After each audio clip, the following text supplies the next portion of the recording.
어머님, 할인이는 제 방식대로 키울게요. 어머님 생각은 필요 없어요. 해달라는 것만 해주세요. 그게 도와주는 거예요. 엄마, 지은이 말이 맞아요. 요즘 육아는 옛날이랑 달라요. 할머니, 엄마가 오늘은 할머니 집에 가지 말래요. 이 말들을 들을 때마다 가슴이 무너지는 것 같았어요. 그저 손녀를 사랑하고 도와주려고 했는데 이사 온 뒤로 날마다 기운이 빠져갔습니다. 결국 텅 빈 집에 혼자 앉아 바닥을 치며 울었어요. 내가 왜 이사를 왔담? 그냥 그 집에 있을걸. 시작하기 전에 구독과 좋아요 부탁드릴게요. 제 이름은 박영숙입니다. 올해 72고요. 서울 도봉구에서만 45년을 살았습니다. 남편은 7년 전에 먼저 하늘나라로 가버렸어요. 그 후로 지금까지 혼자 살아왔습니다. 도봉구의 작은 아파트, 텔레비전 소리만 들리는 적막한 공간에서 하루하루를 보냈어요. 가끔 복지관에 가도 마음이 쉽게 열리지 않았습니다. 영숙 씨, 오늘도 혼자 앉아 계세요? 복지관에서 만나는 몇 안 되는 친구의 말에 그저 웃기만 했지요. 말벗 하나 없는 집에 돌아와 텔레비전만 틀어놓고 하루를 보내는 날들이 늘어갔습니다. 이제 나이도 있는데 누가 찾아오나. 이렇게 외롭게 살다 갈 거야. 혼잣말로 하루를 시작하고 끝내곤 했습니다. 그러던 어느 날 세종시에 사는 아들 준영이에게서 전화가 왔어요. 엄마, 요즘 어떻게 지내요? 혼자 계시니까 많이 외롭죠? 아니야. 괜찮아. 엄마는 혼자서도 잘 지내. 거짓말이었어요. 너무 외로웠거든요. 하지만 아들 걱정시키기 싫어서 괜찮다고 했지요. 엄마, 이제 그만 혼자 계시지 말고 저희 근처로 오세요. 할인이도 할머니 보고 싶다고 자꾸 물어봐요. 저희 집에서 10분 거리에 괜찮은 아파트 있던데 거기 사시면 매일 할인이도 보고 외롭지도 않을 것 같아요. 그 말에 마음이 흔들렸습니다. 매일 손녀 얼굴을 볼 수 있다니. 할인이가 태어나고 나서는 명절이나 생일 때만 보니 얼마나 보고 싶었는지 몰라요. 게다가 준영이 내외가 맞벌이라 손녀를 돌봐주면 도움도 될 것 같았고요. 45년간 살아온 도봉구 집을 정리하는 날, 문득 오랜 이웃 김 할머니의 말이 생각났어요. 영숙 씨 정말 가기로 마음 먹었어? 자식 근처로 이사 간다고 꼭 좋은 건 아니라던데. 내 친구도 딸 내 근처로 갔다가 되돌아왔어. 하지만 그때는 그 말의 의미를 몰랐습니다. 젊은 시절부터 살아온 집, 남편과의 추억이 깃든 집, 오랜 이웃들과 정든 동네를 뒤로하고 저는 세종시로 이사를 갔습니다. 이삿날 아들과 며느리 지은이가 밝은 표정으로 저를 맞아주었어요. 할인이는 할머니, 하며 제 품에 안겼지요. 5살 배기 손녀가 제 목을 꼭 안는 모습에 눈물이 날 것 같았습니다. 할머니, 이제 여기 살 거예요. 매일 볼 수 있어요. 그래. 할인아, 이제 할머니랑 매일 볼 수 있어. 며느리도 처음엔 반갑게 맞아주었습니다. 어머님, 이제 가까이 계시니까 저희도 많이 도움받을 수 있겠네요. 할인이도 너무 좋아하네요. 이제 외롭지 않겠구나. 가족들과 함께 행복하게 지낼 수 있겠구나. 그렇게 생각했습니다. 하지만 그건 제 착각이었습니다. 행복은 그리 오래 가지 않았어요. 망설임 끝에 내린 결정이 제 인생의 가장 큰 후회가 될 줄은 몰랐습니다. 외로움에서 벗어나려 했지만 저는 더 깊은 외로움 속으로 빠져들고 있었습니다. 처음 일주일은 정말 좋았습니다. 아침에 일어나면 아들 집에 가서 할인이를 보는 게 하루의 낙이었어요. 할인이는 자고 있다가도 제 목소리를 들으면 벌떡 일어나 안기곤 했지요. 할머니, 오늘은 뭐예요? 할머니랑 산책 갈까? 아니면 그림 그릴까? 할인이의 해맑은 웃음을 보고 있으면 도봉구에서의 외로웠던 시간이 모두 잊혀지는 것 같았어요.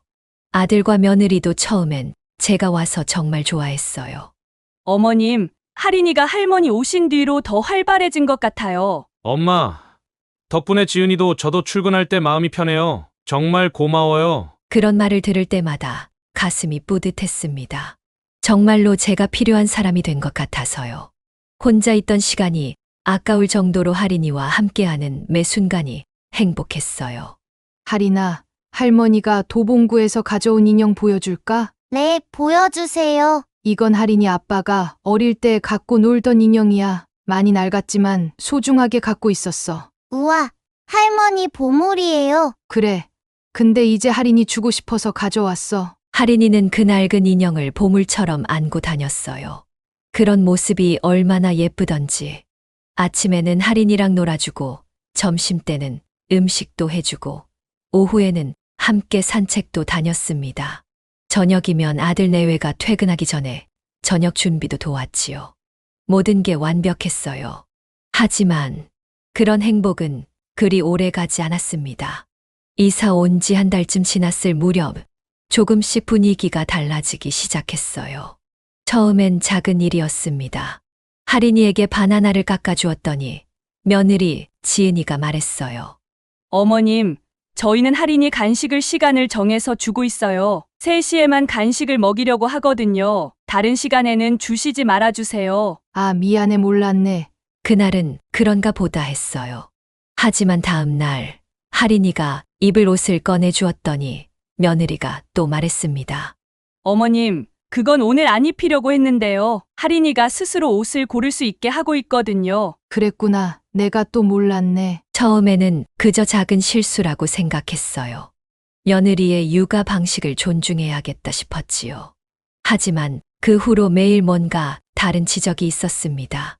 할인이랑 그림책을 읽어주다가 우리 아가라고 불렀더니 어머님, 요즘은 아이들을 아가라고 부르면 자존감에 안 좋대요. 그냥 이름으로 불러주세요. 할인이가 물을 쏟았을 때 빨리 닦아주었더니 할인이가 스스로 실수를 수습하게 해주세요. 어머님이 바로 도와주시면 책임감이 안 생겨요. 점점 제가 할 수 있는 일이 없어지는 것 같았어요. 매일 같이 들리는 그건 그렇게 하시면 안 돼요. 라는 말에 점점 자신감이 사라졌습니다. 지은아, 혹시 내가 뭐 잘못하고 있니? 며느리는 한숨을 쉬더니 이렇게 말했어요. 아니에요, 어머님. 그냥 요즘 육아법이 옛날이랑 많이 달라져서 저희가 할인이에게 일관성 있게 대하는 게 중요해서요. 아들 준영이에게 물어봤어요. 준영아, 내가 뭐 많이 방해되니? 지은이가 자꾸 이것저것 말하는 것 같아서.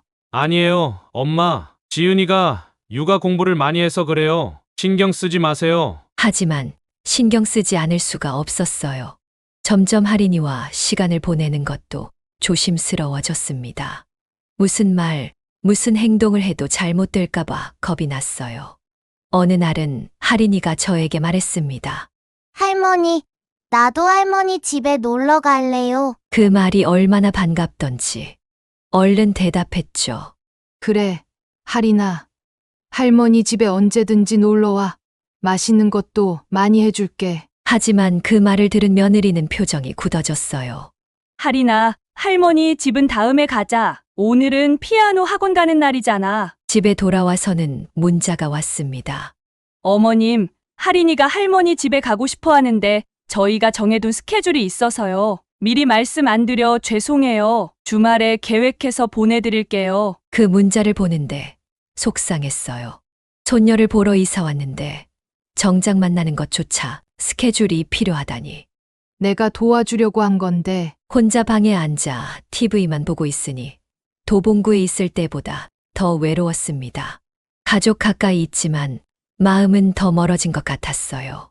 이렇게 모든 것이 점점 변해갔습니다. 처음에 그 환영과 행복은 어디로 갔는지. 가끔은 도봉구에 있던 내 집이 그리웠습니다. 어느 날 오후 할인이가 낮잠 시간인데도 잠을 자지 않으려고 했어요. 아침부터 유치원에서 놀다 온 할인이는 피곤한 기색이 역력했지만 고집을 부리며 잠을 자지 않겠다고 했습니다. 할인아, 이제 좀 누워서 쉬자. 눈이 빨개졌네.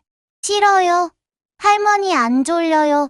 더 놀고 싶어요. 어린아이들이 다 그렇듯 할인이도 졸음이 와도 쉽게 인정하지 않았어요. 계속 놀다가도 하품을 했고 눈을 비비기도 했죠. 그래, 조금만 더 놀고 자자. 하지만 오후 3시가 넘어가도 할인이는 계속 놀자고 했어요. 4시쯤 되자 할인이가 급기야 울기 시작했습니다. 피곤해서 짜증이 난 거였어요. 할인아, 잠깐만 눈 감고 쉬자. 할머니가 토닥토닥 해줄게. 결국 할인이를 무릎에 뉘어 토닥토닥하며 재웠습니다. 피곤했던 할인이는 금세 잠이 들었어요. 평온하게 잠든 할인이의 모습을 보니 제 마음도 편안해졌습니다. 그렇게 4시 반쯤 할인이를 재우고 있는데 현관문 소리가 들렸어요. 며느리가 일찍 퇴근한 것 같았습니다. 어머님 오셨어요? 할인이는요? 응. 방금 잠들었어. 많이 놀아서 피곤했나 봐. 며느리의 표정이 급격히 굳어졌습니다. 어머님, 이 시간에 재우시면 안 된다고 말씀드렸잖아요. 밤에 안 자요. 저희가 재우기 힘들어지잖아요. 아, 미안해. 할인이가 너무 울어서 피곤해 보여서. 할인이는 저녁 8시에 자는 루틴이 있어요. 낮잠은 2시 반에서 3시까지만 재우고 이후에는 절대 안 재워요. 밤잠 생활 습관이 다 깨져요. 그 말을 듣는데 가슴이 아팠어요. 그저 아이가 울고 힘들어해서 재워준 것뿐인데 뭔가 큰 잘못을 한 것처럼 느껴졌습니다. 며느리는 한숨을 길게 쉬더니 목소리를 낮춰 말했습니다. 어머님, 할인이는 제 방식대로 키울게요. 어머님 생각은 필요 없어요. 해달라는 것만 해주세요. 그게 저희한테는 진짜 도움이 되는 거예요. 지은아, 너 지금 뭐라고 했니? 네 방식대로 키울 거면 네가 키우면 되겠네. 순간 나도 모르게 말이 나와버렸어요. 말이 입 밖으로 나오자마자 방 안의 공기가 얼어붙는 것 같았습니다. 며느리도 저도 둘 다 놀란 표정이었지만 이미 나온 말은 주워 담을 수 없었습니다. 잠시 어색한 침묵이 흘렀습니다. 며느리는 표정을 가다듬더니 조용히 말했어요. 어머님, 제가 요즘 직장일 때문에 스트레스가 많아서 예민하게 굴었네요. 죄송해요. 그냥 저희가 밤에 할인이 재우느라 많이 힘들어서요. 그 말에 제 마음도 조금은 누그러졌습니다. 하지만 가시가 박힌 듯한 기분은 쉽게 가시지 않았습니다. 그래도 그날 저녁 아들 준영이가 퇴근하고 와서 며느리와 함께 속삭이는 소리가 들렸어요. 제 이야기를 하는 것 같았습니다. 오늘 어머니가 또 할인이 낮잠 시간 지나서 늦게 재웠대. 밤에 누가 재워? 내가 얘기할게. 엄마는 그냥 도와주려고 그러시는 거야. 마음이 무거웠습니다. 주말이 되면 아들 내외가 집에 있어서 그때는 제가 끼어들 자리가 더 없었어요. 주말마다 며느리의 육아 방식을 지켜보면서 내가 옛날 방식으로 아이를 키웠나 하는 생각도 들었습니다. 며칠 후 아들 내외가 출근하고 할인이를 봐주는데 할인이가 물었어요. 할머니, 엄마는 왜 할머니한테 화내요? 순간 말문이 막혔습니다. 아니야, 할인아. 엄마는 화난 게 아니라 할인이를 잘 키우고 싶어서 그런 거야. 그래도 엄마가 할머니한테 큰 소리로 얘기했어요. 할머니 기분 나빴죠? 아이의 눈에도 보이는 불편한 분위기인가 싶어 마음이 복잡했습니다. 그날 저녁 아들에게 조심스레 전화를 걸었어요. 준영아, 엄마가 할인이 돌봐주는 게 불편하면 솔직히 말해도 돼. 엄마, 무슨 소리예요? 엄마가 없으면 저희가 어떻게 맞벌이를 해요? 그냥 지은이가 요즘 회사에서 스트레스를 많이 받아서 그래요. 조금만 이해해 주세요. 그 말을 들으니 조금은 위안이 됐어요. 그래도 뭔가 더 깊은 문제가 있는 것 같았습니다. 다음 날 지은이가 퇴근 후 저에게 말했어요. 어머님, 내일은 제가 휴가라서 할인이 제가 볼게요. 어머님은 좀 쉬세요. 그래, 알았어. 그 말이 위로였을까요? 거절이었을까요? 집으로 돌아오는 길에 괜히 눈물이 나서 얼른 닦았습니다. 혼자 있으면 더 서러울 것 같아 마트에 들러 장을 봤어요. 뭐라도 하면 마음이 나아질까 싶어서 집에 돌아와 텔레비전을 켰습니다. 소리만 나오는 텔레비전을 멍하니 보며 생각했어요. 내가 도움이 되려고 했는데 오히려 방해가 되는 건가? 밤이 깊어갔지만 잠은 오지 않았습니다. 자꾸만 할인이가 할머니, 엄마는 왜 할머니한테 화내요? 라고 물었던 목소리가 귓가에 맴돌았어요. 이렇게 가슴속에 쌓이는 서운함을 누구에게 말할 수 있을까요? 남편이 살아있었다면 이런 얘기도 했겠지만 지금은 달랑 텔레비전만이 내 말벗이었습니다. 그 일이 있고 며칠 동안은 아무 일 없었던 것처럼 지냈어요. 아들도 며느리도 더 조심스러워진 것 같았습니다. 저도 이제는 그냥 할인이랑만 놀아주고 다른 것들은 신경 쓰지 않으려고 했어요. 그러던 어느 날, 날씨가 참 좋았어요. 할인이가 유치원에서 돌아온 후 저에게 말했어요. 할머니, 오늘 날씨 좋아요. 놀이터 가요. 그래, 할인아. 날씨도 좋은데 놀이터에 가자. 손잡고 아파트 앞 놀이터로 나갔어요. 그네도 타고 모래놀이도 하고 그렇게 한참 웃다 보니 시간 가는 줄도 몰랐습니다. 할인이가 미끄럼틀에서 내려오다가 갑자기 중심을 잃고 모래바닥에 주저앉았어요. 무릎을 보니 살짝 까져서 빨개졌어요. 아이구야, 괜찮아? 조금 아파요. 근데 괜찮아요. 바로 집으로 돌아와 무릎을 깨끗이 씻어주고 소독약도 발라주고 작은 밴드도 붙여줬죠. 할인이는 금세 웃음을 되찾았어요. 저녁 무렵 며느리가 퇴근해서 들어왔어요. 할인이가 달려가 안기자 며느리가 할인이를 꼭 안아주었습니다. 그때 할인이의 옷이 올라가면서 무릎에 밴드가 보였어요. 며느리의 표정이 순식간에 굳어졌습니다. 할인이 이거 뭐예요? 어디서 다쳤어요? 놀이터에서요. 미끄럼틀 타다가 넘어졌어요. 며느리는 할인이 무릎에 밴드를 떼어내고 상처를 살폈어요. 그리고는 고개를 들어 저를 바라봤습니다. 어머님, 대체 애를 어떻게 보셨길래 애가 다쳐요? 그 말을 듣는 순간 가슴이 철렁했어요. 그냥 미끄럼틀에서 살짝 미끄러진 거야. 아이들은 다 그렇게 크는 거지. 소독도 바로 해주고 밴드도 붙여줬어. 이런 상처가 어떻게 살짝 미끄러진 거예요? 놀이터에서 애들 뛰어다닐 때는 눈을 떼면 안 돼요. 어머님은 대체 애를 어떻게 보셨길래 이렇게 다쳐요? 할인이는 어리둥절한 표정으로 우리를 번갈아 쳐다봤습니다. 엄마, 할머니가 잘 봐줬어요. 제가 그냥 미끄러진 거예요. 할인아, 잠깐만 엄마랑 할머니랑 얘기할게. 방에 가서 놀고 있어. 할인이가 방으로 들어간 후 며느리는 더 낮은 목소리로 말했어요. 어머님, 요즘은 놀이터에서 정말 사고가 많아요. 아이 무릎이 이렇게 다 까졌는데 어떻게 제대로 보셨다고 할 수 있어요? 순간 화가 치밀어 올랐어요. 지은아, 내가 눈을 뗐다고 누가 그래? 옆에서 계속 지켜보고 있었어. 아이들이 넘어지는 건 자연스러운 거야. 내가 두 아이 키우면서 이런 정도 상처는 셀 수도 없이 많이 봤어. 너는 어릴 때 무릎 한 번 안 까지고 자랐니? 어머님, 그때랑 지금은 달라요. 요즘은 아이의 안전이 최우선이에요. 놀이터에서 조금만 다쳐도 큰일이 될 수 있다고요. 애들이 크면서 그냥 넘어질 수도 있는 거잖아. 다행히 크게 다치지 않았고 할인이도 울지도 않았고 난 바로 씻기고 소독도 해줬어. 그때 아들이 들어왔어요. 며느리는 바로 말했습니다. 준영 씨, 어머님이 할인이 데리고 놀이터 갔다가 무릎이 이렇게 다쳤어. 아들이 할인이 무릎을 보더니 말했어요. 엄마, 놀이터에서는 좀 더 조심했어야죠. 할인이는 활발해서 잘 다칠 수 있거든요. 두 사람 다 제 마음은 전혀 이해하지 못하는 것 같았어요.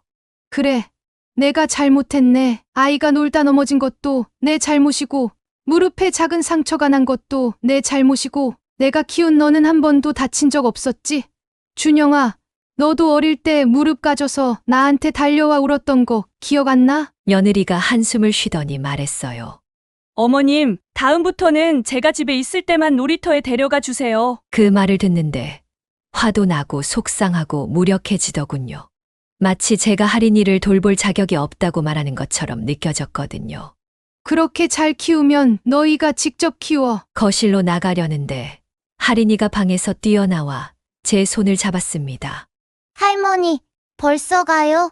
더 놀다 가요? 할머니는 좀 피곤해서 다음에 볼게. 할인이를 안아주고 문을 열었어요.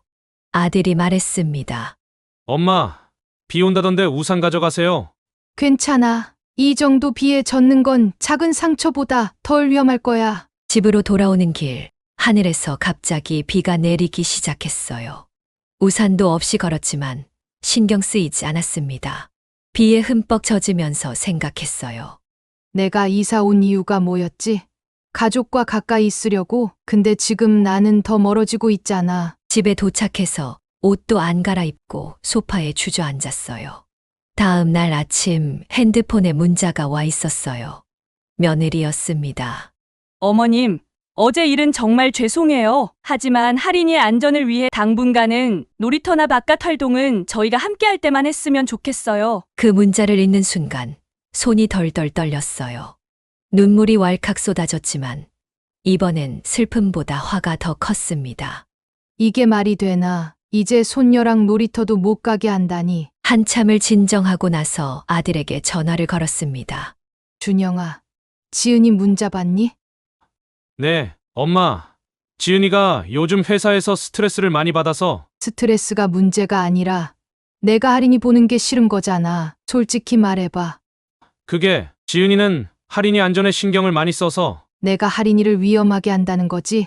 작은 상처 하나 생겼다고 그렇게 난리를 치다니. 내가 두 아이를 키워내는 동안 이런 상처는 셀 수도 없이 많이 봤어. 그래도 너희는 멀쩡하게 다 컸잖아. 그냥 솔직하게 말해. 내 양육 방식이 마음에 안 드는 거지? 엄마, 아니다. 내가 너무 섣불리 이사 온 것 같아. 도봉구에 그냥 있을걸. 그래도 거기에는 내 자리가 있었는데 엄마. 그런 말씀 마세요. 조금만 시간이 지나면 내가 있어야 할 곳이 어디인지 알겠어. 걱정 마. 당분간은 연락 안 할게. 전화를 끊고 깊은 한숨을 내쉬었어요. 이번엔 화가 아니라 서러워서였어요. 창문 밖으로 비가 더 거세게 내리고 있었습니다. 빗소리를 들으며 마음속으로 생각했어요. 내가 여기 왜 왔지? 내 자리는 어디인 거지? 그 일이 있고 난 뒤로 며칠 동안 집에서 나가지 못했어요. 몸이 아픈 건 아닌데 마음이 너무 무거워서 문 밖으로 나갈 기운이 나지 않았습니다. 텔레비전만 멍하니 켜놓고 하루를 보내는 날이 많아졌어요. 아이고, 오늘도 해가 벌써 저물었네. 아침에 일어나 저녁까지 말 한마디 나눌 사람이 없는 생활. 텔레비전 소리라도 들으면 누군가 말을 걸어주는 것 같아서 하루 종일 틀어놓았습니다. 밥도 제대로 챙겨 먹지 못했어요.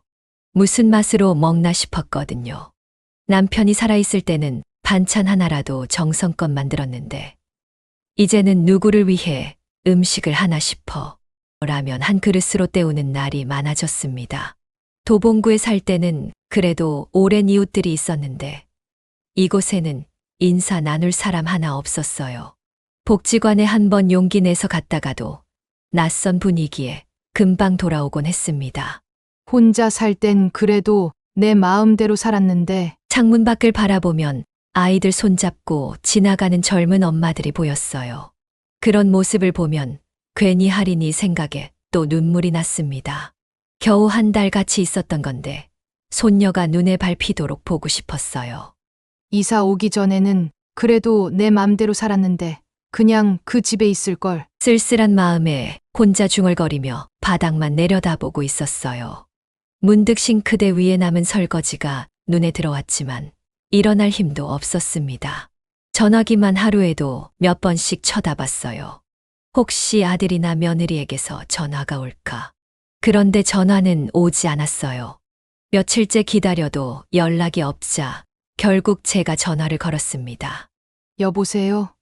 준영아, 엄마야. 아, 엄마. 죄송해요. 요즘 너무 바빠서 연락도 못 드리고 아니야. 바쁜 거 엄마가 다 알지. 할인이는 어때? 잘 지내요. 유치원도 잘 다니고 그래?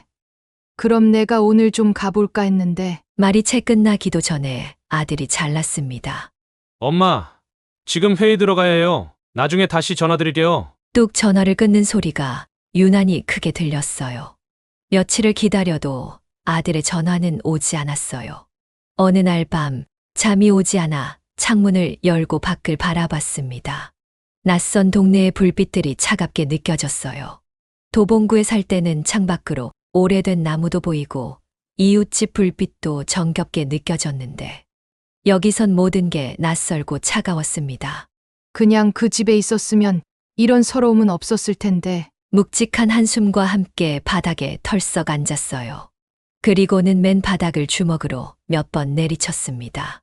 참고 눌렸던 쌓여있던 마음이 폭발한 거예요. 내가 왜 이사를 왔담? 왜? 그렇게 땅을 치며 소리 없이 울었습니다. 누가 들을까 소리내어 울지도 못하고 울음을 삼키며 훌쩍였어요. 45년 살던 집, 남편과의 추억이 담긴 그 집을 정리하고 온 건데, 나를 필요로 할 줄 알았던 아들네 가족은 오히려 나를 부담스러워하고 있었어요. 내가 뭘 잘못한 건가? 텔레비전을 켜놓고 멍하니 앉아 있는 날이 계속됐어요. 가끔은 하루 종일 아무것도 안 하고 그냥 앉아만 있기도 했습니다. 그 와중에 배는 고프지만 밥 먹을 생각이 나지 않았어요. 이제는 밤에 잠도 잘 오지 않았습니다. 잠이 들어도 새벽에 벌떡 일어나 더 이상 잠들지 못했어요. 그렇게 새벽녘에 창가에 앉아 해 뜨는 걸 지켜보는 날이 많아졌습니다. 내가 왜 이러고 있나? 이런 생활이 한 달 가까이 계속됐어요. 아들 전화는 가끔 왔지만 항상 바쁘다며 짧게 끊곤 했습니다. 할인이 얼굴은 한 번도 보지 못했어요.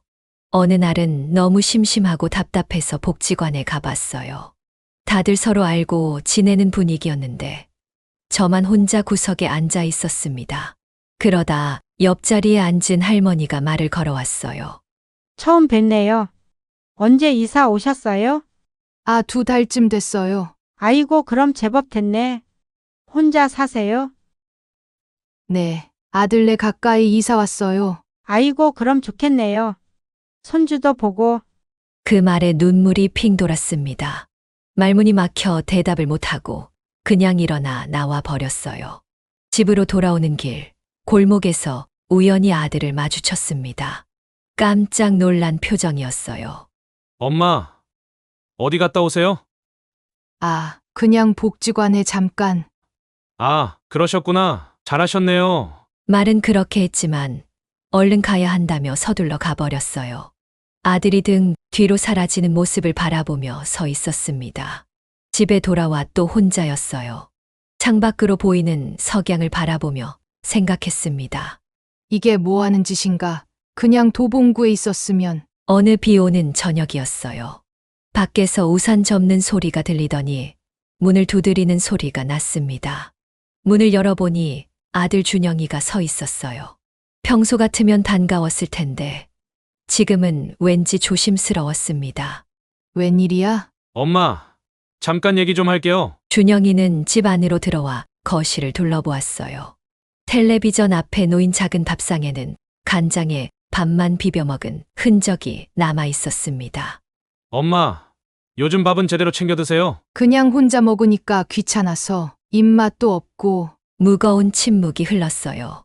아들이 찾아온 진짜 이유가 궁금했지만 물어볼 용기가 나지 않았습니다. 준영이가 먼저 입을 열었어요. 엄마, 사실 부탁드릴 게 있어서 왔어요. 그 말에 마음이 철렁했습니다. 이제 아예 오지 말라고 할 건가? 하는 생각이 들었거든요. 지은이가 회사에서 승진했는데 문제가 좀 생겼어요. 어떤 문제? 원래 이번에 육아휴직을 쓰기로 했었거든요. 근데 갑자기 승진하면서 프로젝트를 맡게 됐어요. 육아휴직을 취소해야 하는 상황이 됐어요. 준영이는 고개를 숙이며 말을 이었어요. 그래서 할인이 좀 봐주실 수 있을까 해서요. 속이 부글부글 끓었습니다. 필요할 때만 찾는구나. 하는 생각에 괘씸했어요. 하지만 한편으로는 할인이를 다시 볼 수 있다는 생각에 기쁘기도 했습니다. 지은이도 그동안 어머니께 정말 죄송하다고 했어요. 그래? 아닌 것 같은데 연락 한 번 없었잖아. 죄송했으면 오늘도 같이 왔어야 하는 거 아니니? 준영이는 당황한 듯 했어요. 저도 제 말이 너무 직설적이었나 싶었지만 참았던 말이 튀어나왔습니다. 그게 지은이도 처음엔 화가 났었는데 요즘 할인이 혼자 보면서 어머니 도움 없이 얼마나 힘든지 느꼈대요. 말은 그렇게 하지만 진심인지 의심스러웠어요. 그래도 손녀 얼굴이라도 볼 수 있다면 하는 마음이 컸습니다. 아들아, 너희가 정말 필요해서 온 거니? 아니면 반성해서 온 거니? 준영이는 말문이 막힌 듯 했어요. 둘 다요. 정말 어머니 도움이 필요하지만 그동안 어머니 마음 많이 상하게 해서 죄송해요. 저는 한참을 생각했어요. 할인이를 보고 싶은 마음이 컸지만 또 다시 상처받고 싶지는 않았습니다. 준영아, 엄마는 진짜 서러웠어. 내가 도와주려고 한 건데 계속 간섭하는 것처럼 대해서 내가 거기 있는 게 민폐인 사람처럼 느껴졌어. 죄송해요, 엄마. 제가 중간에서 제대로 역할을 못했어요. 지은이도 반성하고 있어요. 근데 갑자기 왜 마음이 바뀐 거니? 아직도 잘 믿어지지가 않네. 준영이는 쭈뼛거리며 말했어요. 사실 지은이가 처음에는 다른 도우미 아주머니를 구하려고 했는데 할인이가 계속 할머니를 찾더래요. 할머니는 왜 안 와? 그러면서요. 그 말에 가슴이 찡했습니다. 할인이가 저를 찾는다는 말이 진심으로 들렸어요. 그리고 도우미 분들은 아무래도 남처럼 돌봐주잖아요. 어머니처럼 정성껏 봐주시는 분이 없을 것 같아서. 그 말을 듣고 마음이 다 풀린 건 아니었지만 그래도 어쩌겠어요. 서운해도 또 자식이 찾아오면 모른 척 할 수 없더라고요. 하지만 꼭 한 가지만은 짚고 넘어가야 했어요. 내가 할인이 돌봐주면 또 이것저것 지적하면서 내 방식 다 틀렸다고 할 거니? 준영이는 잠시 망설이더니 말했어요. 지은이도 많이 생각했대요. 어머니 방식이 틀린 게 아니라 그냥 다른 거라고요. 이번엔 어머니 편하게 해주겠대요. 그래도 여전히 불안했습니다. 그 말이 진심일까? 또 상처받지는 않을까? 그래도 어머니 잘하시는 걸로, 예를 들면 할인이 밥 잘 챙겨주시고 놀아주시고 그런 건 어머니 방식대로 하시면 될 것 같아요. 다만 수면 시간이나 생활 패턴은 좀 맞춰주시면 좋겠대요. 아, 완전히 내 방식을 인정하는 건 아니구나 싶었어요. 그래도 조금은 타협점을 찾으려는 모습이 보였습니다. 그럼 그 정도면 할 수 있을 것 같다. 준영이는 안도의 한숨을 쉬었어요. 정말 감사해요. 엄마, 다음 주 월요일부터 부탁드릴게요. 그렇게 며칠 뒤 다시 할인이를 돌보기 시작했어요. 첫날은 많이 어색했습니다. 혹시 또 뭐라고 할까봐 조심스러웠거든요. 할인이는 저를 보자마자 달려와 안겼어요. 할머니, 어디 갔다 왔어요? 보고 싶었어요. 그 작은 품에 안기니 그동안의 서운함이 조금은 녹아내리는 것 같았어요.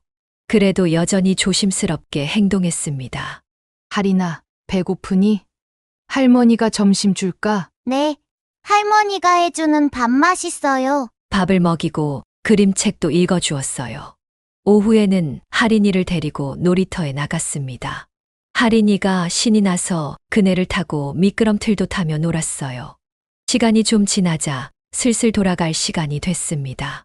할인아, 이제 집에 갈 시간이야. 할머니, 조금만 더 놀아요. 제발요. 그래도 벌써 1시간이나 놀았어. 할인이가 그네에서 내려오지 않고 떼를 쓰는데 어떻게 해야 할지 망설였어요.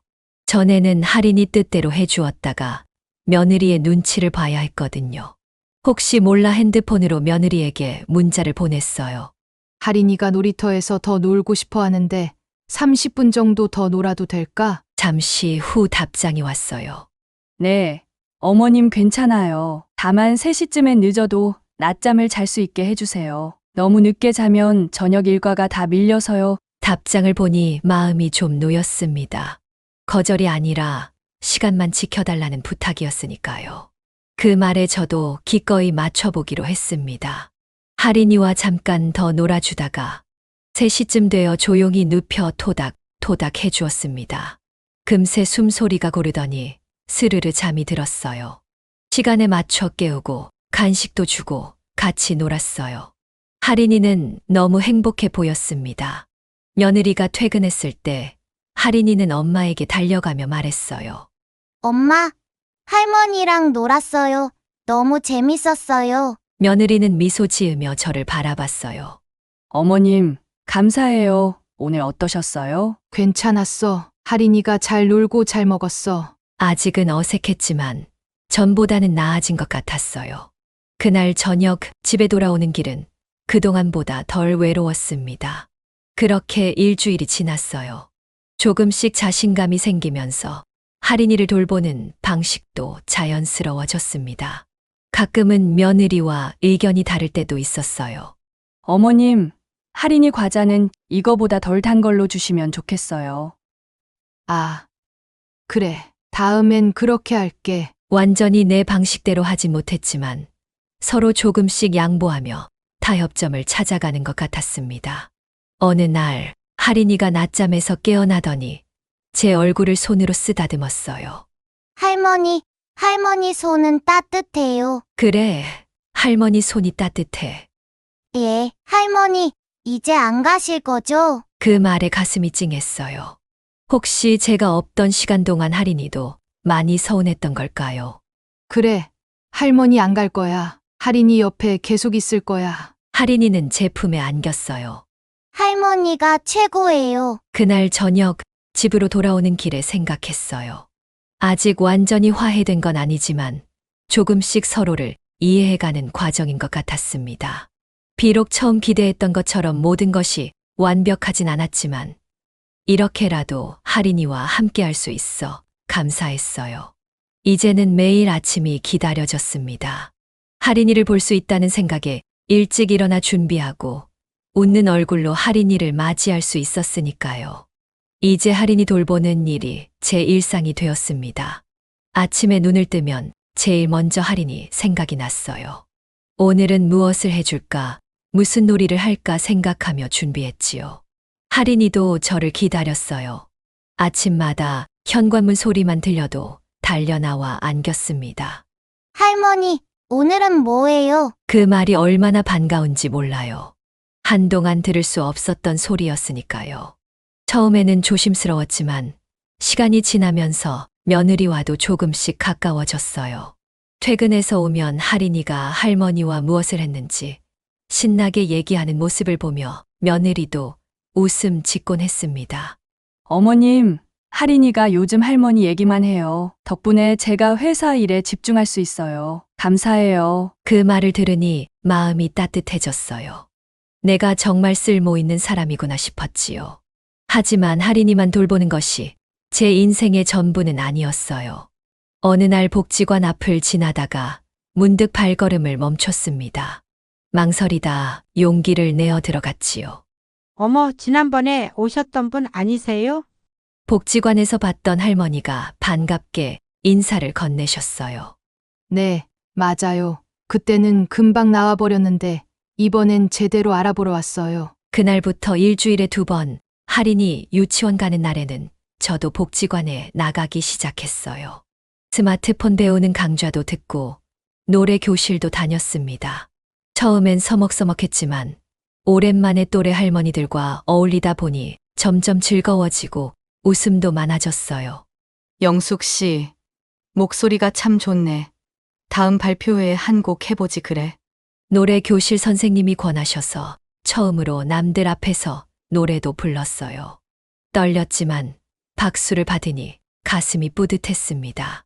이제는 아들네 가족과 저 모두 각자의 공간을 존중하게 됐어요. 아들도 전보다 자주 연락했고 가끔은 퇴근길에 들러 커피도 마시고 가곤 했습니다. 엄마, 요즘 표정이 밝아지셨어요. 복지관 다니시니 좋으신가 봐요. 그래. 나도 내 삶이 있어야지. 할인이만 돌보는 것보다 내 시간도 소중하다는 걸 깨달았어. 어느 날 할인이가 제 손을 잡고 말했어요. 할머니는 세상에서 제일 따뜻해요. 근데 오늘은 왜 손이 더 따뜻해요? 그야 할머니가 요즘 더 행복해서 그렇지. 그 말에 할인이가 방긋 웃었습니다. 아이의 순수한 미소를 보니 그동안 힘들었던 마음이 풀리는 것 같았어요. 돌이켜보면 처음에 이사 왔을 때 기대했던 모습과는 많이 달랐어요. 자식 곁에 있다고 다 행복한 건 아니었습니다. 하지만 이제는 제 자리를 찾아가고 있어요.